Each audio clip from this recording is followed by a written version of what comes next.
तो एपिसोड के स्टार्टिंग में हमें एक अपार्टमेंट दिखाया जाता है जिसमें हमारा मेन कैरेक्टर सो रहा होता है। तभी अचानक से उसके फ़ोन पे एक कॉल आती है। वो कॉल उसकी बहन की होती है। तब वो कॉल उठाता है, उसकी बहन कहती है। जिन्बू, तुम अभी तक सो रहे हो? जरा उठ के घड़ी में टाइम तो देखो। तुम भूल गए क्या? तुम्हें आज नए टीचर से मिलना था। जिनको अचानक से उठ जाता है और जल्दी से ब्लैक कलर के कपड़े पहन के अपने बहन के स्कूल पहुंच जाता है। वहां पर उसकी बहन उसको देख के शॉक हो जाती है और कहती है ये। पापा, तुम ही हो ना जिन्बू? वो ऐसा इसलिए कहती है क्योंकि जिन्बू उस ब्लैक कपड़े में काफी अच्छा लग रहा था। उसके बाद जिन्बू कहता है क्यों, क्या हुआ, कुछ प्रॉब्लम है क्या? उसके बाद हमें बताया जाता है कि लगभग एक दशक से पूरे दुनिया में जगह जगह डंजन गेट्स खुल रहे हैं, जिसकी वजह से मैजिकल क्रिएचर्स और डीमन हंटर्स की भी लड़ाई चल रही है। फिर हमें जिन्बू के बारे में बताते हैं कि वो अपनी माँ का इलाज करवाने के लिए और अपने बहन को पढ़ाने के लिए पैसे कमाना चाहता था, जिसके लिए उसने डीमन हंटर एसोसिएशन को ज्वाइन किया। और प्राचीन तहखाने में रेड के समय उसके पास एक ऐसी शक्ति आ गई जिससे वो अपनी डीमन एबिलिटीज को लेवल अप कर सकता था। उसके बाद लड़ते लड़ते उसके पास एलेक्जेंडर ऑफ लाइफ भी आ गया, जिससे वो किसी भी बीमारी का इलाज करवा सकता था। उसके बाद वो उसने शैडो की आर्मी को हरा कर शैडो मोनार्क बन गया। फिर हम लोग प्रेजेंट सीन में आते हैं, जहाँ पर उसकी बहन उसके सवाल का जवाब देते हुए कहती है। नहीं नहीं, कोई प्रॉब्लम नहीं है।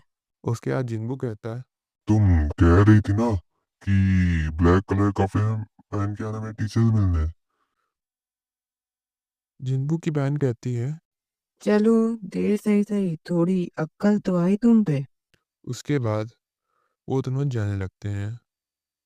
जाते वक्त स्कूल की लड़कियां जिन्बू को देखकर कहती हैं। ओम फो, क्या लड़का है! आहा, क्या हैंडसम लड़का है! मैं तो मरी जाऊं इस पे। उसके बाद जिन्बू की बहन कहती है। तुम्हारी कोई गर्लफ्रेंड नहीं है ना? कहो तो किसी लड़की से बात कर रहा हूँ।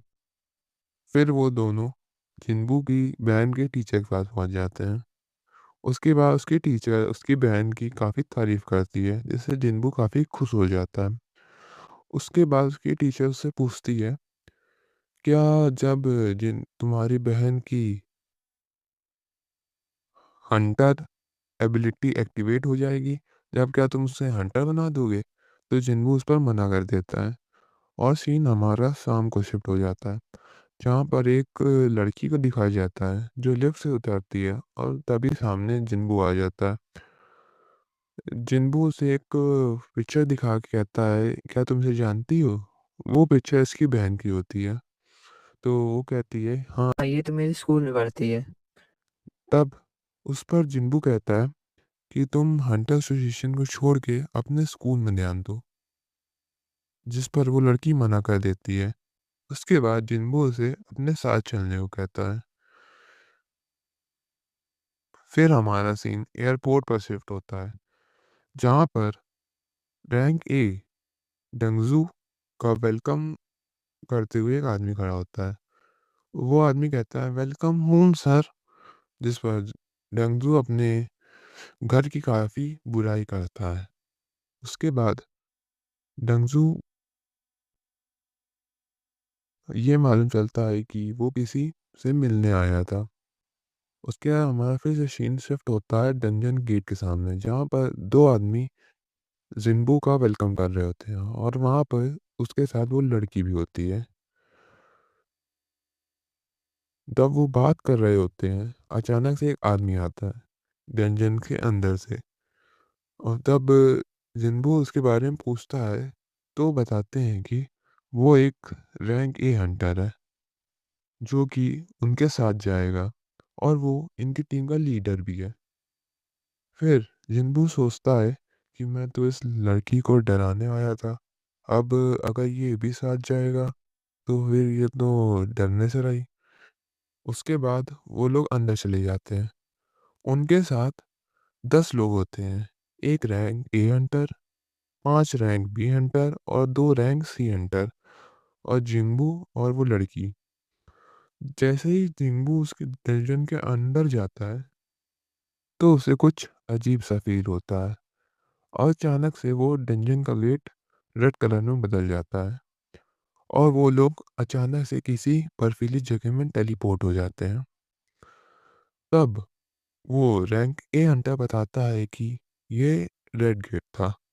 फिर वो लड़की जिन्बू से पूछती है ये रेड गेट क्या होता है? उस पर जिन्बू बताता है कि ये कोई आम गेट नहीं है। जो इस गेट के अंदर जाता है वो बिना यहाँ के बॉस को हराए यहाँ से बाहर नहीं जा सकता। और हम लोग यहाँ पर किसी की भी बाहर से मदद भी नहीं ले सकते। और जैसे ही बात खत्म करने वाला होता है उसे एक चीज याद आती है। कहता है हाँ, एक बात और, यहाँ के डीमन और डीमन जैसे नहीं होते हैं। यहाँ के डीमन बाहर के डीमन से ज्यादा पावरफुल होते हैं। तभी उन पर एक हमला होता है। उसमें उस हमले में एक सी रैंक हंटर मारा जाता है पर उस लड़की को जिन्बू बचा लेता है। उसके बाद हम लोग देखते हैं कि वो हमला एक आइस हाफ ने किया होता है।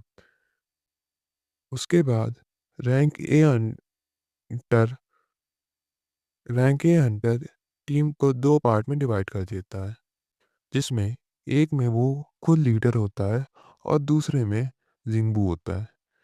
रैंक ए हंटर की टीम में रैंक बी के और रैंक सी के मेंबर्स होते हैं और दूसरी साइड जिन्बो के टीम में एक रैंक बी हंटर, एक रैंक सी हंटर और वो लड़की होती है और वो दोनों अलग अलग रास्तों में चले जाते हैं।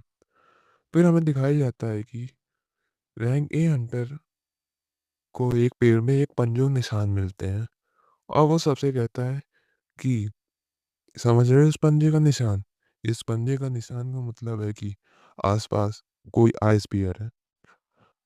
इसके बाद अचानक से उनके सामने एक आइस बियर आ जाता है जिसके बाद रैंक ए हंटर उसे लड़ने के लिए तैयार हो जाता है और बड़ी आसानी से उसे हरा भी देता है। और दूसरी तरफ हमें दिखाया जाता है कि जिन्बू की टीम भी एक आइस बियर के इलाके में पहुंच गई होती है जहाँ पर रैंक बी हंटर उसे आगे जाने के लिए मना करती है पर जिन्बू नहीं मानता है और जिन्बू कहता है कि हमें आगे जाना चाहिए, हमें यहाँ पे कोई खतरा नहीं है, यहाँ पे सिर्फ आइस बियर है और इसके अलावा और कोई नहीं है। उसके बाद अचानक से उनके सामने एक आइस बियर आ जाता है और जिन्बू उन दोनों को सबको पीछे करके लड़ाई करने के लिए तैयार हो जाता है और अपना टाइटल वुल्फ असैसिनेशन पर चेंज कर लेता है। और फिर हमारा सीन शिफ्ट होता है डंजन के बाहर जहाँ पर वाइट टाइगर गिल्ड का लीडर होता है और वो डंजन को देख रहा होता है, डंजन को खोलने की कोशिश कर रहा होता है। तभी वहाँ पर डंगजू आ जाता है और कहता है वाह, यहाँ पर सारे वाइट टाइगर गिल्ड के चमचे हैं। उसके बाद डंगजू बताता है कि वो यहाँ पर जिन्बू से मिलने आया होता है। उसके बाद हमारा सीन डंजन के अंदर शिफ्ट हो जाता है जहाँ पर जिन्बू ने सारे बियर को हरा दिया होता है।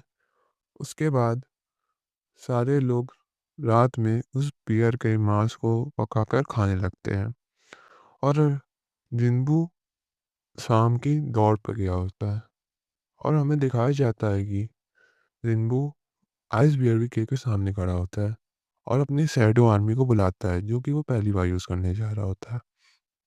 शैडो आर्मी को बुलाते ही अंदर से सारे आइस बियर आ जाते हैं और वो शैडो आर्मी को उन पर अटैक करने के लिए कह देता है। उसके बाद शैडो आर्मी उन आइस बियर को बड़ी ही आसानी से हरा देते हैं। उसके बाद उनका लीडर आ जाता है और शैडो आर्मी को बड़ी ही आसानी से हरा देता है। उसके बाद जिन्बू के सारे माना भी खत्म हो गए थे। तभी वो अपने बेस्ट सोल्जर इग्रिस को भेजता है जो कि उस शैडो आर्मी का जनरल भी था। इग्रिस थोड़ी ही देर में बड़ी आसानी से उस आइस बियर के लीडर को हरा देता है। और जिन्बू सोचता है, अगर उस दिन इसने अपने स्वॉर्ड से मुझसे फाइट की होती तो मैं इसे कभी ना जीत पाता। ये मुझसे बहुत पावरफुल है। अभी इग्लिस उसके सामने आकर झुक जाता है और जिन्बू उसे कहता है, शाबाश। तभी हमारा सीन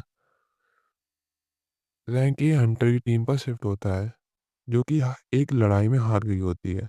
और हमें दिखाया जाता है कि सारे रैंक ए हंटर के टीम के मेंबर मर चुके होते हैं, बस वो रैंक ए हंटर बचा होता है और वो अपनी जान बचा के भाग जाता है। और तभी वहाँ पे हमें उस डंजन का बॉस दिखाया जाता है और हमारा एपिसोड यहाँ पे ख़त्म हो जाता है।